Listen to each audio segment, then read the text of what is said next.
আসসালামু আলাইকুম ভিউয়ার্স, আমার হাতে যা দেখছেন তা হচ্ছে থানকুনি গাছ, যা নরম ও আর্দ্র মাটিতে জন্মায়, যার বৈজ্ঞানিক নাম সিনথিলা এশিয়াটিকা। এটি একটি বৈশ্বেজ উদ্ভিদ। এই গাছের পাতা, কাণ্ড এবং শিকড় সবই ঔষধি গুণাগুণে ভরপুর, তাই সব কিছুই খাওয়া যায়। এর পাতা খেলে আমাশয় ভালো হয় এবং বাচ্চাদের কথা বলার জড়তা থাকলে দূর হয় ও মুখে ঘা থাকলে ভালো হয়। চুল পড়া বন্ধ করে, চমৎকারভাবে ত্বকের উজ্জ্বলতা বৃদ্ধি করে।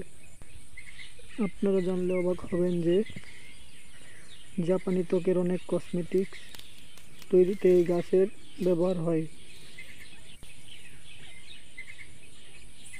এবং জাপানি বিখ্যাত কিছু ওষুধ কোম্পানি এর পাতা, কাণ্ড ও শিকড় দিয়ে বিভিন্ন ওষুধ তৈরি করে।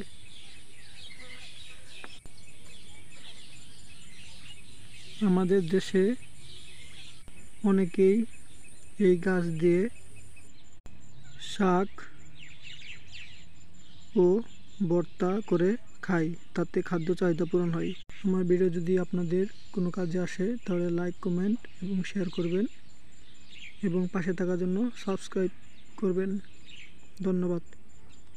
আসসালামু আলাইকুম।